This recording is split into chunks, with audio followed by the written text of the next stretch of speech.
¿Alguno de ustedes sabe cuál fue el versículo preferido de las personas durante el 2016? Difícil, ¿no? Que dice, ¿cómo sabe cuál fue el versículo de qué persona? ¿De todas las personas? Bueno, no podemos saber, obviamente, cuál fue el versículo preferido de todos, pero hay algunas herramientas que nos pueden dar una orientación. No sé si algunos de ustedes tienen una aplicación para los celulares que se llama YouVersion. Es una aplicación, una de las más comunes, donde uno tiene diferentes versiones de la Biblia. Es una herramienta práctica para cuando uno tiene que buscar algo o leer cuando no tiene una Biblia impresa a mano. Bueno, esa aplicación está instalada en unos 30 millones de dispositivos. Celulares, tablets, computadoras también. Y entonces ellos hicieron una estadística para ver cuál fue el versículo más buscado durante el 2016. No podemos saber si era el preferido, pero por lo menos el más buscado. ¿Cuál es el versículo que la gente más buscó durante el 2016? ¿Cuál les parece que puede haber sido? Juan 3:16. No. A veces el versículo más conocido no necesariamente es el versículo más buscado o preferido. Juan 3:16 no, tampoco. ¿Cuál? 1 Juan 4:8 tampoco. Filipenses 4:13 o Efesios tampoco. El más buscado se encuentra en el libro de Romanos. Sabemos que a los que aman a Dios, todas las cosas les ayudan a bien. Esto es conforme a los que, según su propósito, han sido llamados. Eso está en Romanos capítulo 8, versículo 28. El segundo versículo más buscado en el mundo fue el primero más buscado en la Argentina. Y no se encuentra en el Nuevo Testamento, sino en el Antiguo Testamento. Porque yo sé los planes o los pensamientos que tengo para ustedes, planes de paz o de bien y no de mal, para darles un futuro y una esperanza, o para darles el fin que ustedes esperan. ¿Alguien sabe dónde se encuentra ese versículo? Jeremías, capítulo 29, versículo 11.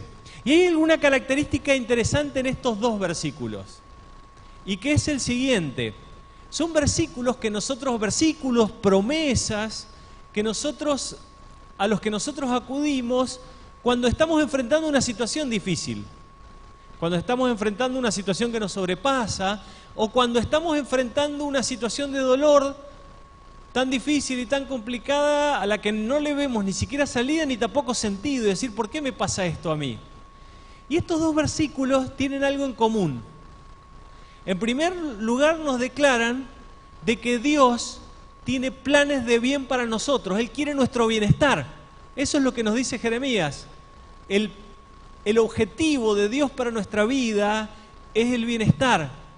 Él tiene planes de bien, de paz para nosotros, no de mal. Y si algo malo nos sucede, porque estamos en este mundo de pecado, Romanos 8:28 nos dice y nos recuerda que aun cuando estemos pasando por un momento de dificultad o cuando estamos pasando por problemas, Dios puede cambiar ese mal en bien. Es decir, Dios quiere nuestro bien. Pero aun cuando podamos pasar por momentos difíciles, aún de ese mal, Dios puede sacar bien para nuestro beneficio, para nuestro crecimiento espiritual, aun cuando nosotros no alcancemos a ver. Y esto se refiere a la esencia de la vida cristiana, que es confiar, que es tener fe. Porque fe es precisamente confiar de que aun cuando estemos pasando por dificultades, por situaciones difíciles, Dios tiene algo mejor para nosotros. Y de eso quiero que hablemos hoy en esta mañana. Quiero que estudiemos acerca de la fe. Y si vamos a estudiar acerca de la fe, ¿qué capítulo de la Biblia vamos a analizar? Hebreos capítulo 11. Así que los invito a abrir su Biblia allí en la epístola a los Hebreos, el capítulo 11. Al comienzo, el apóstol Pablo hace lo siguiente cuando va a hablar acerca de la fe en este capítulo. En los primeros versículos la define de manera teórica, es decir, hace una definición de la fe. Y después, en el resto del capítulo, lo que hace es mostrar cómo esa fe que él definió de manera teórica se vivió en la práctica por grandes hombres del Antiguo Testamento. Y nos dice cómo esa fe fue una realidad para las personas en el Antiguo Testamento. Y vamos a leer, los voy a invitar a hacer un ejercicio ahora en esta mañana. Vamos a leer 3 versículos y vamos a tratar de identificar, en los que el apóstol Pablo define la fe, y vamos a tratar de identificar cuál es el elemento en común en estos 3 versículos.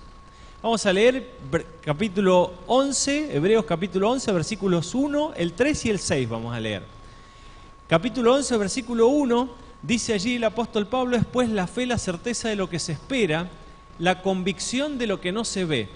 Versículo 3, por la fe comprendemos que el universo fue hecho por la palabra de Dios, de modo que lo que se ve fue hecho de lo que no se veía. Versículo 6, pero sin fe es imposible agradar a Dios, porque es necesario que el que se acerca a Dios crea que Él existe y que recompensa a los que lo buscan. ¿Identificaron cuál es el elemento en común a la hora de definir la fe? ¿Qué es la fe de acuerdo con estos 3 versículos? Creer, confiar, pero ¿confiar en qué? ¿Creer en qué? Hay un elemento que es el que va a desarrollar a lo largo de todo este capítulo. La fe es creer que existe aquello que no podemos ver. En el versículo 1 lo decía, es la certeza de lo que se espera, la convicción de ¿qué? De lo que no se ve. Y por la fe entendemos que aquello que se ve fue hecho de ¿qué?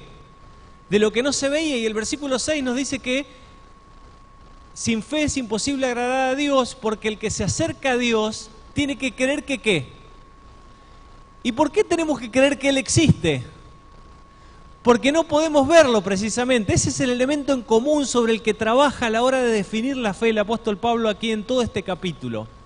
Y entonces ahora pone ejemplos del Antiguo Testamento y nos dice allí en el versículo 7, por la fe Noé, cuando fue advertido por Dios acerca de cosas que, ¿qué dice? Que aún no se veían, con temor preparó el arca en que su casa se salvaría. Y por esa fe condenó al mundo y fue hecho heredero de la justicia que viene por la fe. ¿Por qué dice allí que fue advertido de cosas que aún no se veían? Dios le dice a Noé: tenés que preparar un arca, tenés que construir un arca. ¿Y qué es eso? Un barco grande. ¿Un barco grande y para qué? Porque va a venir un diluvio. ¿Qué es un diluvio? Mucha lluvia. ¿Y qué es mucha lluvia? ¿Se entiende? Hasta entonces el Génesis nos decía que la lluvia no existía. Las plantas se regaban por un vapor, un rocío que subía de la tierra y que regaba las plantas, pero el concepto de lluvia, y de repente Dios le pide a Noé que construya algo gigante para algo que él nunca había visto que existía y para algo que era totalmente inverosímil, que el mundo vaya a desaparecer por algo que él nunca había visto. Pero él decidió confiar a pesar de la burla de todos sus contemporáneos. Y por esa fe fue la fe que salvó al mundo, porque su familia fue la que preservó el linaje humano.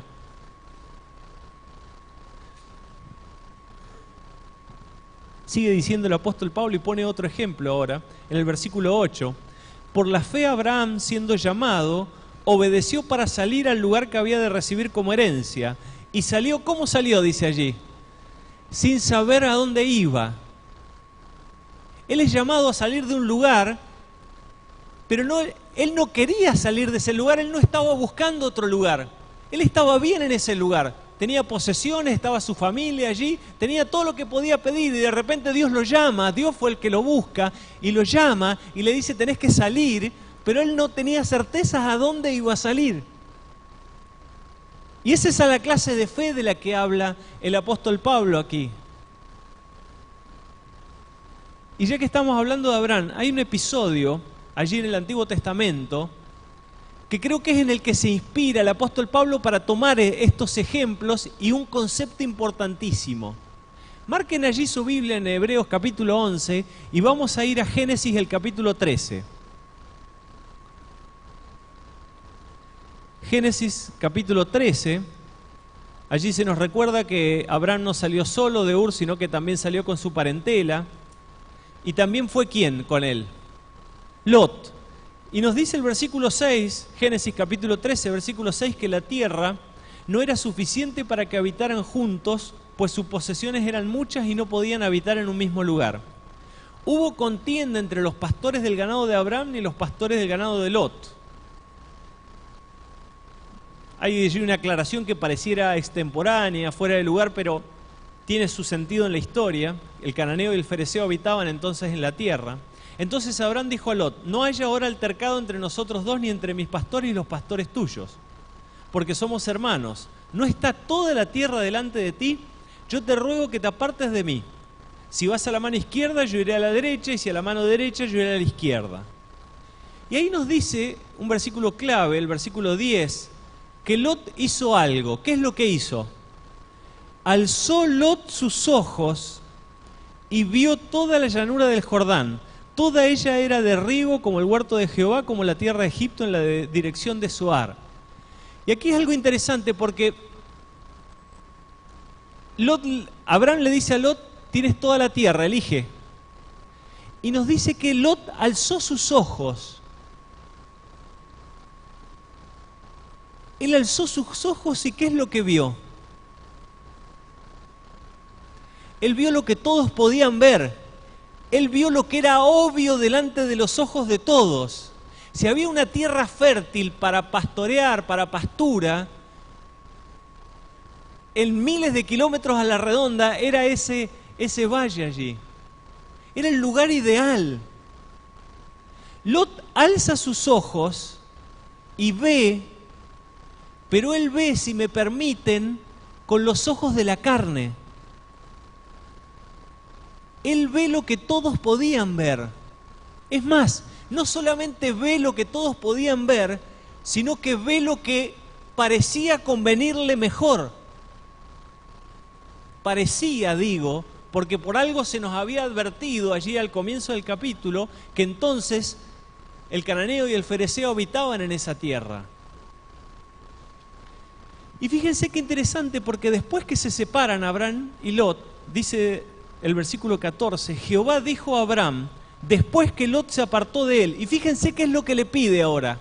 ¿Qué es lo que le pide? Alza ahora tus ojos y desde el lugar donde estás mira al norte y al sur, al oriente y al occidente. Toda la tierra que ves te la daré a ti y a tu descendencia para siempre. Haré tu descendencia como el polvo de la tierra, que si alguno puede contar el polvo de la tierra, también tu descendencia será contada. Levántate y recorre la tierra a lo largo y a lo ancho, porque a ti te la daré. Y ahora es Dios el que le pide a Abraham que alce sus ojos. Y le pide que mire, pero le pide que mire una realidad que no estaba allí. Porque si bien él podía ver toda la tierra, lo que podía ver también hasta donde llegaban sus ojos eran las grandes ciudades de las naciones paganas que en ese entonces poseían esa tierra. Y Dios le dice, toda esta tierra, todo este lugar que hay alrededor, va a ser tuyo. Y esa era una realidad que no solamente no estaba allí delante de sus ojos, sino que era materialmente imposible. Si bien él tenía algunas riquezas y tenía ciertos criados, no tenía un ejército capaz de conquistar esos lugares. Si era materialmente imposible que la realidad que Dios le pedía que vea, desde el punto de vista humano, se pudiera cumplir. Es más, le dice, toda esta tierra va a ser habitada por tus descendientes. Que si alguno puede contar el polvo de la tierra, también va a poder contar el número de tus descendientes. Y era una realidad que también materialmente parecía imposible. No tenía ni siquiera un hijo. Iba a tener descendientes como lo que le está pidiendo Dios a Abraham es que mire con los ojos de la fe. Que mire una realidad que no está allí, pero que decida confiar en que las promesas de Dios, cuando Dios hace una promesa, podemos considerarla ya una realidad. Y eso es lo que aprendió a hacer Abraham a lo largo de su experiencia con Dios. Tal fue así que llegó a ser llamado como el padre de la fe. Y fíjense que esta diferencia Los dos alzan sus ojos. Uno ve con los ojos de la carne, uno ve lo que todos pueden ver. Otro decide ver con los ojos de la fe y decide confiar que aquella realidad que él no puede ver va a ser una realidad. Se tradujo en una experiencia de vida y en una actitud. Dice el versículo 12, el versículo 11, que Lot escogió para sí toda la llanura del Jordán, se fue pues Lot hacia el oriente y se apartaron el uno del otro. Abraham acampó en la tierra de Canaán, en tanto que Lot habitó en las ciudades de la llanura. Y es interesante porque se usa un verbo diferente para la acción de los dos. Dice que Abraham acampó, mientras que Lot, ¿qué hizo? Habitó. ¿Hay una diferencia entre acampar y habitar? El que habita es porque quiere quedarse. El que acampa es porque sabe que está de paso. Y fíjense que es esta idea la que el apóstol Pablo toma ahora en Hebreos capítulo 11 para mostrarnos y ejemplificarnos a qué se refiere cuando él habla de fe. Dice el versículo 9, Hebreos capítulo 11, versículo 9, que Abraham por la fe habitó como extranjero en la tierra prometida, como en tierra ajena, habitando en tiendas con Isaac y Jacob, coherederos de la misma promesa, porque esperaba la ciudad que tiene fundamentos, cuyo arquitecto y constructor es Dios. Por la fe también la misma Sara, siendo estéril, recibió fuerza para concebir y dio a luz aún fuera del tiempo de la edad, porque creyó que era fiel quien lo había prometido. Por lo cual también de uno, y ese ya casi muerto, Abraham, salieron como las estrellas del cielo en multitud, como la arena innumerable que está a la orilla del mar. En la fe murieron todos estos sin haber recibido lo prometido, sino mirándolo de lejos, creyéndolo y saludándolo. Y aquí está la clave, y confesando que eran extranjeros y peregrinos sobre la tierra. Los que esto dicen, es decir, los que se confiesan peregrinos y extranjeros, claramente dan a entender que buscan una patria.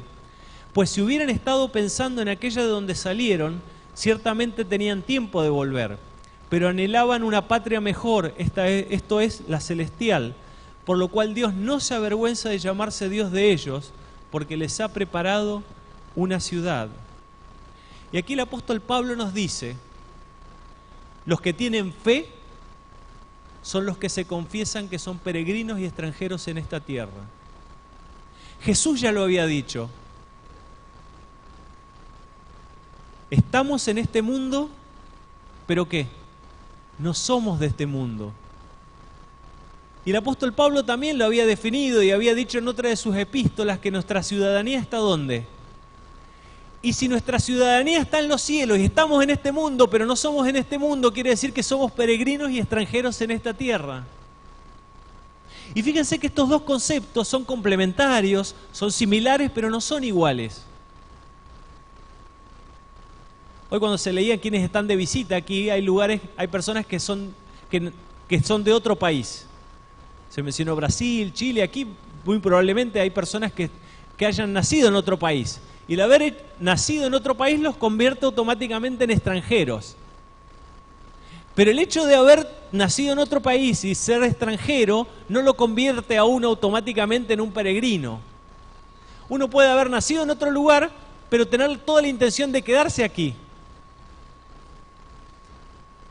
El peregrino es un extranjero que además está de paso. ¿Se entiende el concepto? Y nosotros no somos de este mundo, estamos en este mundo, pero además vamos hacia una patria mejor. Hace poco tuve la oportunidad de experimentar un poquitito lo que significa ser peregrino y extranjero. Hace un par de años tuve el privilegio de que me enviaran a hacer estudios de posgrado y fuimos a hacerlo como familia a Filipinas. Ahí está AYAS, una institución de la iglesia, una institución de posgrado. Y allí se acercan lugares de personas de diferentes partes del mundo para ir a estudiar allí. Cuando nosotros estábamos viviendo había familias de 84 países distintos, para que se den una idea de la diversidad. Y como uno va como extranjero a ese lugar, el campus está preparado y tienen edificios de departamentos para que uno pueda vivir ahí dentro mismo del campus. Para no tenga que preocuparse, salir en una cultura que uno no conoce, un lugar que uno no conoce, con un idioma que no conoce. Entonces allí adentro hay lugar. Y en esos edificios de departamentos uno tiene lo mínimo indispensable para poder sobrevivir el tiempo que uno va a estar ahí. Tiene camas, tiene mesas, tiene sillas, hay una heladera. Creo que lo único que compramos fue un lavarropas, pero tiene lo mínimo indispensable. Mi esposa solía decir que vivíamos como de campamento, ¿no? Porque uno compra lo mínimo, utensilios, algunas cosas que necesita para el funcionamiento, y eso marchaba bien hasta que de repente íbamos a un supermercado o a un centro comercial, y de repente, ¿qué pasa? Uno empieza a ver todas las cosas que le falta de cuando uno vivía aquí, ¿no? Entonces mi esposa decía, ay, si compramos tal cosa, ¿no? Y la verdad que nos hace falta. ¿Cuál era mi respuesta? Nosotros habíamos ido con un plan de 2 años, un plan de estudio de 2 años solamente. Entonces sabíamos que a los 2 años nos teníamos que volver. Entonces, ¿cuál era mi respuesta? ¿Para qué? Si ya nos volvemos, ¿no? Es decir, ¿para qué vamos? Ya habíamos visto la experiencia de otros que vendían sus cosas, las vendían mal, después no era práctico ni conveniente acumular muchas cosas ahí, porque uno sabía que era extranjero, pero además peregrino, estaba de paso y tenía que volver. Y a veces nosotros tenemos en la teoría esta idea de que somos extranjeros y peregrinos, pero cuando analizamos nuestra vida diaria, cuando analizamos cuánto tiempo dedicamos, cuántas energías dedicamos a lo que se va a quedar en este mundo, cuántas preocupaciones, cuánto esfuerzo dedicamos a lo que se puede ver y tocar, pensando que lo que se puede ver y tocar es lo que nos da seguridad, pensando como Lot, que lo que se ve, lo que se puede ver y tocar es aquello lo que nos va a dar un futuro. Porque cuando tenga mi casa, ahí sí realmente voy a tener asegurado el futuro. Cuando tenga mi departamentito, cuando tenga mi... Es eso lo que nos da seguridad, eso se puede ver y tocar. Mientras no lo pueda ver y tocar, mientras no sea mío, no tengo la seguridad, no tengo la certeza. Cuando pueda tener ese electrodoméstico, cuando pueda cambiar el auto, cuando pueda...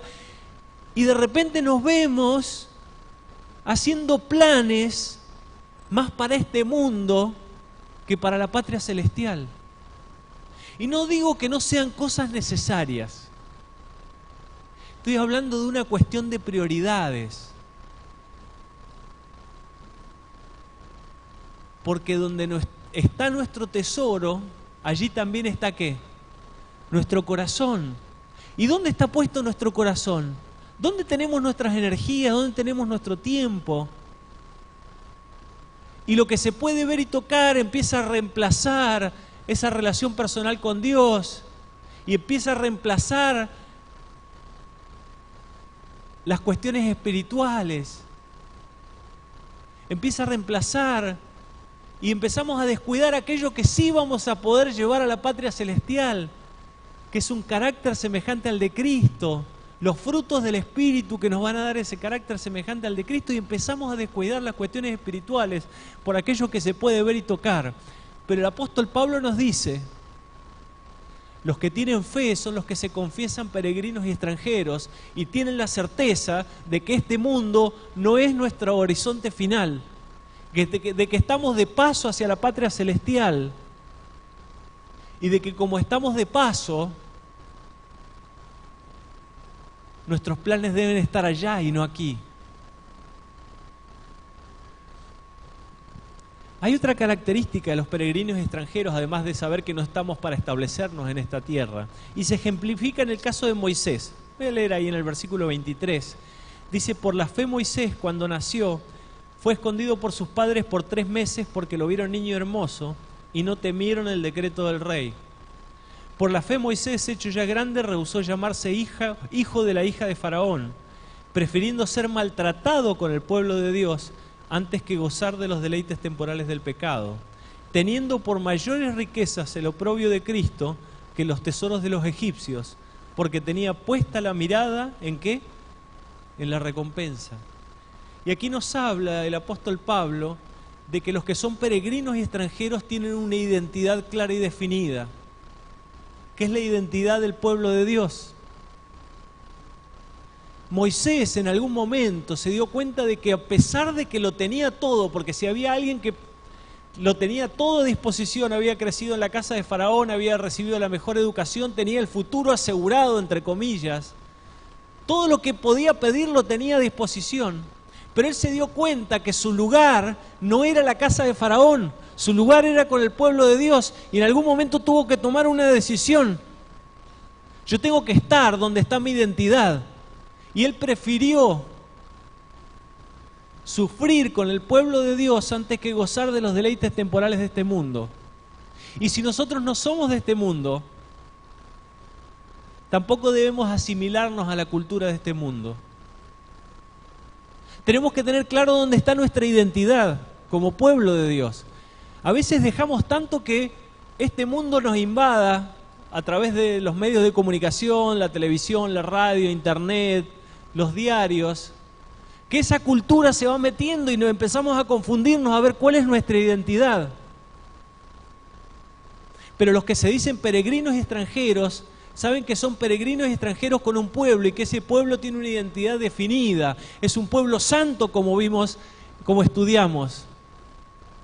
Y esa santidad se debe también transmitir a través de nuestro estilo de vida. La manera como pensamos, la manera como hablamos, la manera como actuamos, la manera que nos vestimos, todo refleja esa identidad.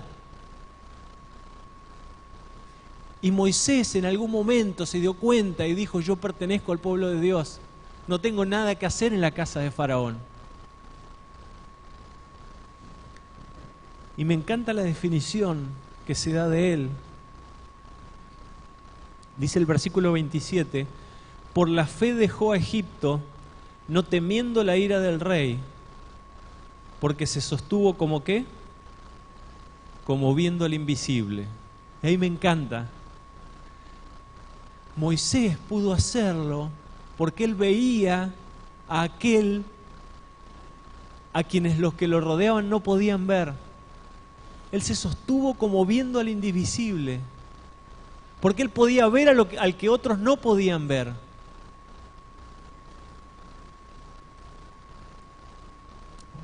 ¿Y qué más digo? Dice el apóstol Pablo allí en el versículo 32. El tiempo me faltaría, y es verdad, en esta mañana me faltaría el tiempo para hablar de Gedeón, de Barak, de Sansón, de Jefté, de David, así como de Samuel y de los profetas. Todos ellos por fe conquistaron reinos, hicieron justicia, alcanzaron promesas, taparon bocas de leones, apagaron fuegos impetuosos, evitaron filos de espada, sacaron fuerzas de debilidad, se hicieron fuertes en batallas, pusieron en fuga ejércitos extranjeros. Hubo mujeres que recobraron con vida a sus muertos, pero otros fueron atormentados, no aceptando el rescate a fin de obtener mejor resurrección. Otros experimentaron oprobios, azotes, y a más de esto, prisiones y cárceles. Fueron apedreados, aserrados, puestos a prueba, muertos a filo de espada. Anduvieron de acá para allá cubiertos de pieles de oveja y de cabra, pobres, angustiados, maltratados. Estos hombres, de los cuales el mundo no era digno, anduvieron errantes por los desiertos, por los montes, por las cuevas y por las cavernas de la tierra. Y aquí, hacia el final del capítulo, el apóstol Pablo nos deja con un pensamiento que puede perturbarnos o dejarnos perplejos. Dice el versículo 39, pero ninguno de ellos, aunque alcanzaron buen testimonio mediante la fe, recibió lo prometido. Y ahí es que nos deja un poquitito, a ver, con todo lo que hicieron, con toda esa fe que demostraron en su vida, con todo lo que de repente nos dice, todos estos, si bien aparecen en la galería de la fe, tienen su lugar en Hebreos capítulo 11, no recibieron lo prometido. Entonces nos puede surgir la duda, si ellos que hicieron todo eso no recibieron lo prometido, ¿vale la pena? Si a pesar de todo lo que hicieron y de todo lo que demostraron, no recibieron lo prometido, ¿por qué? ¿Por qué no recibieron lo prometido todavía? Es decir, si con todo lo que hicieron. Y aquí está la buena noticia para nosotros en esta mañana. No recibieron lo prometido, versículo 40, porque Dios tenía reservado algo mejor. ¿Para quién? Para nosotros, para que no fueran ellos perfeccionados aparte de nosotros. Ahí está la buena noticia.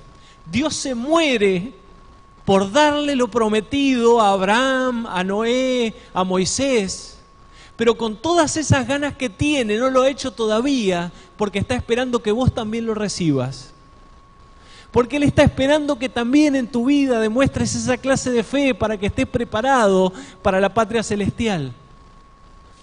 Él está demorando en su misericordia el cumplimiento de su promesa, porque está esperando que nosotros también vivamos esa clase de fe que fue demostrada en la vida de Noé, de Abraham y de Moisés. No cumplió con ellos porque Él quiere cumplir con vos también. Todavía no les dio la patria celestial porque Él está esperando que también vos estés en ese lugar. Y es por eso que hacia el final de su sermón el apóstol Pablo nos dice: ahora, teniendo alrededor nuestro tan grande nube de testigos, todos estos hombres de fe, despojémonos de todo peso y del pecado que nos asedia y corramos con paciencia la carrera que tenemos por delante. La patria celestial está ahí. Estamos de paso, pero para poder llegar necesitamos despojarnos de todo peso y del pecado que nos asedia. Y es por eso que en este momento el Espíritu Santo puede estar hablando a tu corazón y te puede estar mostrando qué es lo que tenés que soltar para viajar livianito. ¿Qué es lo que tenés que sacarte de la mochila? ¿Qué es lo que te ata a este mundo? ¿Qué es lo que te impide seguir avanzando hacia esa patria celestial? ¿Cuál es el pecado que te está separando de Dios? Con el que tenés que quebrar, con el que tenés que romper para correr la carrera que tenemos por delante.